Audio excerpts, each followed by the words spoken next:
Guys, आज की जो कहानी है एक रहस्यमय कहानी है और हॉन्टेड भी है, पर बहुत अच्छी कहानी है, बहुत खूबसूरत कहानी है। लेकिन जो इसकी एंडिंग होती है, इसकी एंडिंग दिल दहलाने वाली है, दिलों को झंझोर को रख देगी कि क्या ऐसा भी हो सकता है। गाइस, ये बहुत अच्छी, मैं बता रहा हूँ कि इतनी अच्छी आपको कहानी बहुत अच्छी लगेगी, लेकिन जो एंडिंग होता है वो इतनी तकलीफ देती है ना कि बहुत तकलीफ होती है। लेकिन क्या करें, ऐसा हो सकता है। चेरापूंजी में एक वाटरफॉल है जो 340 फीट है और वो इतना ग्रीन, इतना अच्छा, इतना खूबसूरत है कि जब ऊपर से झरना नीचे जमीन में गिरता है, वहां का पानी पूरा हरा, तो ऐसा लगता है देख के कि किसी कैनवास पे किसी ने पेंटिंग किया हो। कुदरत का वो नजारा है, वो खूबसूरत झरना है, जो भी कोई देखेगा। उसी झरने के थोड़े से पहले एक बोट लगा हुआ है, उस बोट पे एक कहानी लिखी हुई है। वो कहानी ऐसे लिखी है, वो कहानी मैं आपको और उस बोट की फोटो लास्ट में दिखाऊंगा कि दिल दहला देने वाली कहानी।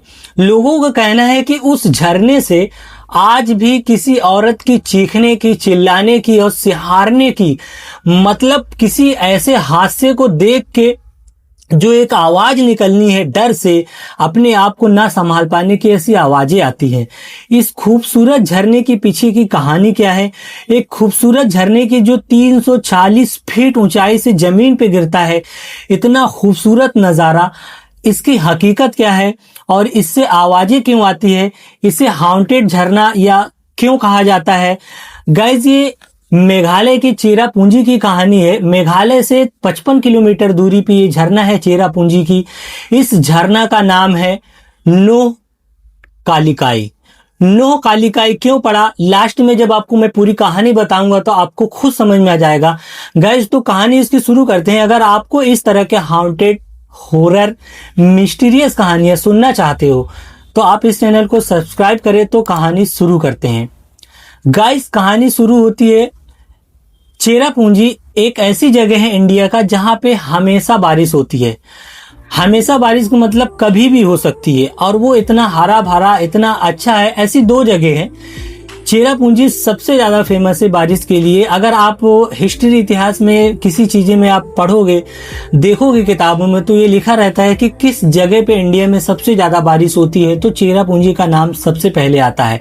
चेरापूंजी से 55 किलोमीटर दूरी पे एक वाटरफॉल है, इंडिया का लार्जेस्ट वाटरफॉल, या फिर वर्ल्ड का कह लो। वर्ल्ड का तो नहीं कहूंगा मैं, इसलिए कि वर्ल्ड के बारे में अभी मुझे पता नहीं है, लेकिन ये इंडिया का और लार्जेस्ट वाटरफॉल है जो 340 फीट ऊंचाइयों से झरना गिरता है। तो जहां पे ये बोर्ड लगा है, यहां से थोड़ी दूरी पे है।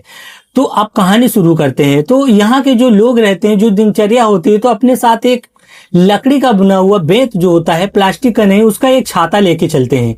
छाता लेके चलते हैं, इसलिए लेके चलते हैं कि कब कहाँ पे बारिश होने लगी, तो वहां की दिनचर्या, वहां का लाइफ स्टाइल कैसा होगा कि यार अपने साथ ये लेके चलो, नहीं तो बारिश होने लगी तो भीग सकते हैं। तो दुकान पे जाना, कोई सामान के लिए जाना, कहीं जाना, तो थोड़ी सी दिक्कत ही है। लेकिन दिक्कत होने के बाद भी वहां के सारे लोग खुश रहते हैं।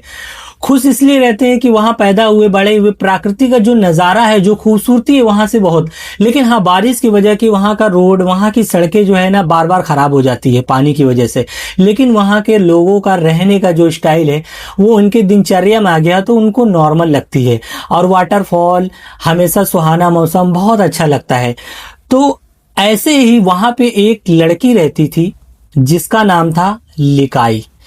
लिकाई, लेकिन उसको लिकाई के नाम से नहीं बल्कि कालिकाई नाम से कहते जाने जाते हैं। कालिकाई इसलिए कहते हैं कि वहां पे, जैसे गाइस ये होता है कि किसी को इंग्लिश में अगर किसी को बोला जाता है इज्जत देने के लिए, तो उसे मिस या मिसेस कहते हैं। अगर किसी इंसान को, किसी मेल को इज्जत देना हो, अगर अच्छे से बुलाना हो, उसको आदर देना हो, तो उसको मिस्टर या मिस कहते हैं। तो ठीक इसी तरह चेरापूंजी मेघालय में लेडीजों को नाम से पहले का लगाते हैं। तो लिकाई को लोग कालिकाई कहते थे। कालिकाई एक अच्छी औरत थी, एक खूबसूरत लड़की थी, जो वहां पे अपना काम धंधा करके अपने पेरेंट्स के साथ रहती थी। तो उसके पेरेंट्स लोग बोले कि शादी कर लो, तो वो बोली अभी नहीं, अभी मैं शादी नहीं करूंगी। और वहां पे दिहाड़ी चलती थी, मजदूरी चलती थी, खेतों में काम करना, कहीं जाके काम करना। तो इन सारी चीजों को वो करती रहती थी, अपना जी रही थी। लेकिन गांव वाले, उसके पड़ोस वाले सब लोग कहते थे कब तक ऐसा चलेगा, कर लो।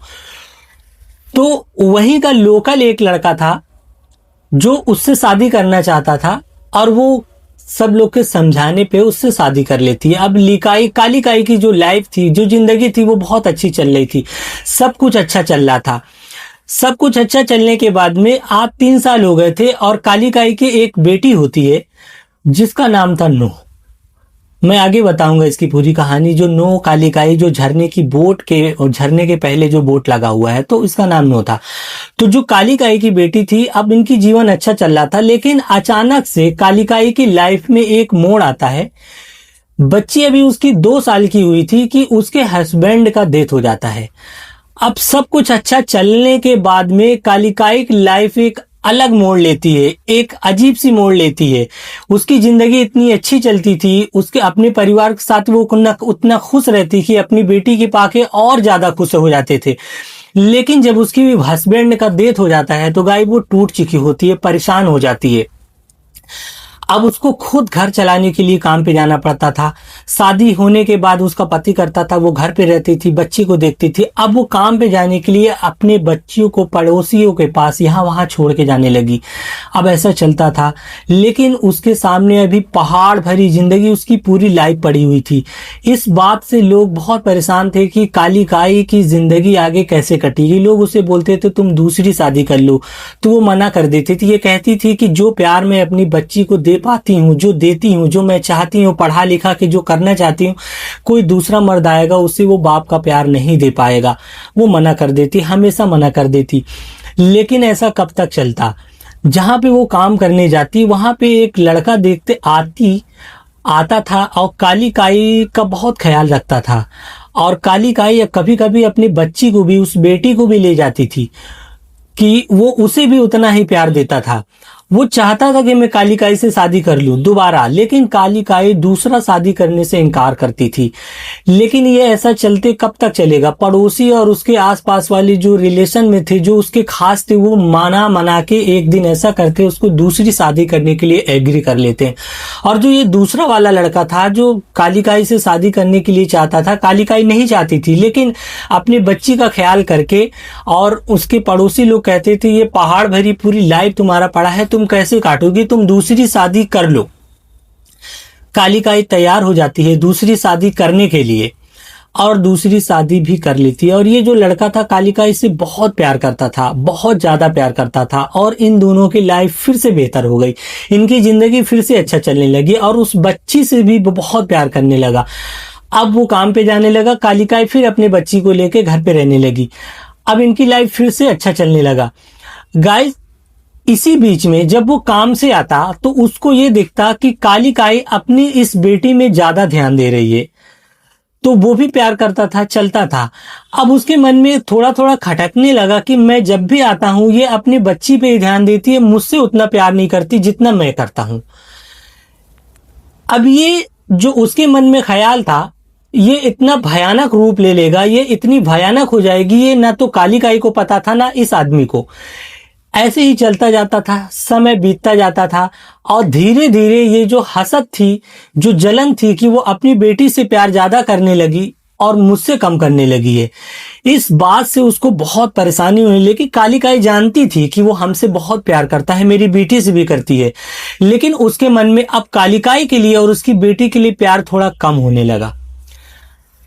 गाइस, अब क्या होता है कि धीरे धीरे वो काम पे जाना कम कर दिया, कभी जाता कभी नहीं जाता। अब जैसा कि मैंने आपको पहले बताया कि वहां का जो दिनचर्या, जो लाइफ थी, पर डे मजदूरी, यानी दिन में काम करो, रात में आओ, उस पैसे से अपना दिहाड़ी पे काम करके खाना बनाओ, खाओ, और बस ऐसे ही चलता था। अब ना जाने की वजह से जब उससे काली काई बोलती तो वो उसको चिल्लाने लगा, डांटने लगा। तो काली काई इन बातों से तंग आके वो फिर से दिहाड़ी करने पे मजबूर हो जाती है, फिर से वो काम पे जाने लगती है। अब जब फिर से जाने लगती है, और कभी कभी वो भी चला जाता है, तो जैसे पहले वो पड़ोसी को, बच्चे को देखे अपनी जाती थी, तो वो चली जाती थी देखे।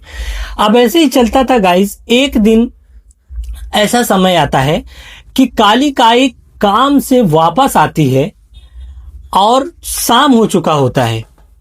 शाम हो चुका होता है, वो देखती है कि मेरे घर के बाहर अंधेरा है और मेरा पति, मेरा हस्बैंड, वो मेरे लिए खाना बना रहा होता है। कालिकाई को ये बातें थोड़ी अजीब लगती है, पर उसे ये पता था कि वो मुझसे बहुत प्यार करता था। वो घर पे आती है और वो कहती है कि घर का लालटेन नहीं जल रहा, लाइट नहीं थी उस समय गाइस। तो वो बोलता है तेल खत्म हो गया है।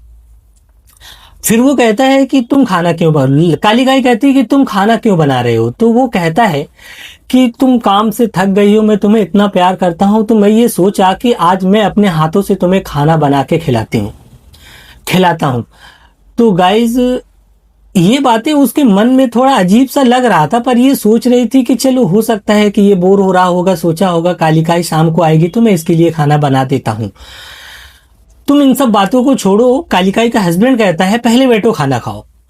वो उसे खाना खाने के लिए निकालता है, दोनों जन बैठ के खाना खाते हैं। गाइस खाने में क्या देता है, वो चावल और नॉनवेज वो खा लेती है। और गाइस कुछ लोगों का ये आदत होती है कि खाना वाना खाने के बाद में जो सुपारी आती है, जो पान के साथ खाते हैं, तो वो लोग खाना खाने से पहले या खाना खाने के बाद में खाते ही हैं। ये उनकी हैबिट में, उनकी रूटीन में आता है। तो कालिकाई का भी ये हैबिट था कि वो जो है खाना खाने के बाद में पान सुपारी एक डब्बे में रखती थी, सुपारी वो खाती थी। तो उस दिन वो लालटेन नहीं जलाया था, घर में अंधेरा था, पहले ही पूछ चुकी थी, तो वो बोला तेल खत्म हो गया है। वो घर के अंदर जाती है, अपने डब्बे को हाथ से टटोरती है, ढूंढती है उस डब्बे में से सुपारी निकालने के लिए। और गाइस जिससे सुपारी कटती है उसको सरौता या सुपारी का कटर बोलते हैं। तो वो ढूंढ के उसको निकालती है, डब्बे से एक सुपारी निकालती है। अब वो लेके जो है बाहर आती है। गाइस अंदर के मुकाबले बाहर थोड़ी चांद की रोशनी और बाहर थोड़ी रोशनी ज्यादा थी। तो गाइस आप यकीन नहीं करोगे, जब वो लेके बाहर आती है और जब वो लेने गई थी तो उसको पैरों के नीचे कुछ गीला गीला सा उसको महसूस हुआ था। और घर में उस समय लालटेन नहीं जल रहा था, तो वो सोचा कि कुछ होगी। अब वो ये सोचती है कि कुछ होगा, वो अपनी सुपारी निकालती है और वो काटने वाली कटर को निकालती है, निकाल के वापस बाहर आती है। अब वो जैसे ही काटने के लिए देखती है गाइस, तो एक दिल दहलाने वाला उसके सामने उस कटर में एक उंगली फंसी रहती है। अब वो चांद की रोशनी में जब उसको गौर से देखती है गाइस, तो अब वो पहचान लेती है कि वो उंगली उसकी बेटी का है। अब वो पूछती है मेरी बेटी कहाँ है। अब वो खामोश रहता है और उसके मन में ये पिछली बातें ख्याल आता है कि मेरे ना आने से पहले लालटेन नहीं जला हुआ है, खाना खुद बनाया, आज कोई सब्जी कोई ऐसी सब्जी नहीं बनाया, वो मुझे नॉनवेज खिलाया और चावल खिलाया है। अब वो उंगली पहचान के वो फिर से पूछती है कि मेरी बेटी नूह कहाँ है। अब वो कोई जवाब नहीं देता। इतना कह के वो लालटेन को जलाती है। गाइस वो लालटेन भी जल जाती है। गाइस वो लालटेन जला के देखती है, पूरी तरीके से उसकी उंगली उसकी बेटी के था। अब वो पहचान लेती है, इतना ज्यादा अंदर जाके चिल्लाती है। अंदर जाके देखती है तो जहां पे वो पैर में गीला गीला सा लग रहा था, वहां पे पूरे खून पड़े हुए थे। दौड़ के फिर से बाहर आती है। बाहर आने के बाद गाइस उसको होश नहीं, इतनी डरती है, इतनी चिल्लाती है, इतनी तेज आवाज निकालती है, ऐसी डर के चिल्ला के चीख के सिहस निकलती है कि गाइस आप सोचो कि किसी माँ जो अपनी बेटी से इतनी मोहब्बत करती है और 2 साल की उसकी बेटी हो और उसकी उंगली उसके हाथ में ले, और जब वो पति से पूछती है कि मेरी बेटी कहीं है, वो खामोश रहता है। वो घर से बेतहासा चिल्ला के निकल के दौड़ते हुए जाते कुछ दूर पे जाके रुकती है गाइस। और जहां पे वो जाके रुकती है कि अब उसके नीचे खाई है, रात का समय है, कितना गहरा है कुछ दिखाई नहीं देता है, पीछे भी कुछ नहीं दिखाई देता और वहां से रास्ता खत्म हो जाता है। गाइस वो उसमें छलांग लगा देती है और मर जाती है। गाइस मरने की बाद ये उसी वाटरफॉल की बात है, उसी 340 फीट झरने की बात है जहां से कालिकाई छलांग लगा के मर जाती है, सुसाइड कर लेती है। अब उसी झरने से ये आवाज आती जो मैंने पहले बताया कि ये हाउंटेड झरना, जो इतना खूबसूरत झरना है, जो स्थानीय लोग कहते हैं कि उस झरने से चीखने की, चिल्लाने की एक बच्ची की आवाज आती है, उसी कालिकाई की है। उस बच्चे की वजह से सुबह होती है, लोगों को पता चलता है, पुलिस आती है, उसके हस्बैंड को पकड़ती है, फिर वो पूरी चीज बताता है कि मैंने अपनी मोहब्बत कम देखा, मैंने उस बच्ची को मर्डर किया, मैंने उसे मारा, मार के उसके सर के और कुछ अंगों को उठा के मैंने कहीं और फेंक दिया, बाकी चीज को मैंने बनाया, बना के कालिकाई को और मैंने खाया। गाइस, कालिकाई इस बात को समझ गई थी जब वो उंगली देखती है कि मैंने क्या खाया, मेरे पति ने क्या खिलाया, और वो अपने आप को बर्दाश्त नहीं कर पाई कि कोई माँ अपने बेटी से इतनी मोहब्बत करती हो और उसको काट के उसका पति उसकी बेटी का उसको खिला दे, वो कैसे जिंदा रहना चाहेगी। तो वो दौड़ लगा के जब रात में आके उस खाई से छलांग लगाती जहां से रास्ता खत्म हो जाता है, तो उस झरने में गाइस तब से लेके आज तक उस झरने से अजीब अजीब चीखने और चिल्लाने की पुकार और आवाज आती है। गाइस, ये दिल दहलाने वाली कहानी इसलिए मैं कह रहा हूं कि अपने बच्चे से इतनी मोहब्बत करती थी और इसका दूसरा पति जो पहले प्यार करता था और इतना ज्यादा अपने प्यार में अंधा हो गया कि उस बच्ची को काट के फेंक देता है और कुछ अंगों को बनाता है, बना के कालिकाई को भी खिलाता है, खुद भी खाता है, और उस बच्ची का नाम रहता है नो। और उस झरने से थोड़ी दूर पे एक सरकारी बोर्ड लगा हुआ जिसमें यही उसकी पूरी कहानी लिखा है कि कालिकाई एक खूबसूरत लड़की थी, पहले उसकी शादी होती है, शादी होने के बाद में उसका पति जो था मर जाता है, मरने के बाद में दूसरी शादी करती है, दूसरा पति जो होता है उससे मोहब्बत करता है, अपने प्यार अपने मोहब्बत के आड़ में अपनी नफरत पैदा करता है, उस नफरत में उस कालिकाई की एक 2 साल की बेटी रहती है, उस 2 साल की बेटी को मर्डर करता है, मर्डर करने के बाद में वो इससे उसकी बॉडी को फेंक देता है, कुछ अंग को लेके उसका खाना बनाता है, नॉनवेज बनाता है, बनाने के बाद में खुद भी खाता है, कालिकाई को भी खिलाता है। खिलाने के बाद में वो कालिकाई जब ये सब पता चलता है, इस झरने में कूद के अपनी जान दे देती है, जिससे उस माँ और बेटी की आत्माएं आज भी भटकती है, आज भी उस झरने से अजीब अजीब आवाजें आती हैं। उस सरकारी बोर्ड पे गाइस यही लिखा है जो मैंने आपको ये कहानी बताया। ये चेरापूंजी के मेघालय की है। चेरापूंजी मेघालय से थोड़ी सी दूरी पे 55 किलोमीटर की दूरी पे यह है। बहुत ही वाटरफॉल, खूबसूरत वाटरफॉल इंडिया का है, 340 फीट है। और ऐसे देखोगे ऐसा लगेगा कि किसी ने कैनवास पे इसे उतारा है, इतना ग्रीन, इतना खूबसूरत है। लेकिन इसके पीछे एक बहुत दर्दनाक कहानी जो मैंने आपको बताया और उस बोर्ड पे लिखा हुआ है। तो गाइज, ये थी आज की कहानी। अगर आपको इस तरह के हाउंटेड हॉरर मिस्टीरियस कहानियां सुनना चाहते हो तो इस चैनल को सब्सक्राइब करें। आप अपना और अपने परिवार का ख्याल रखें।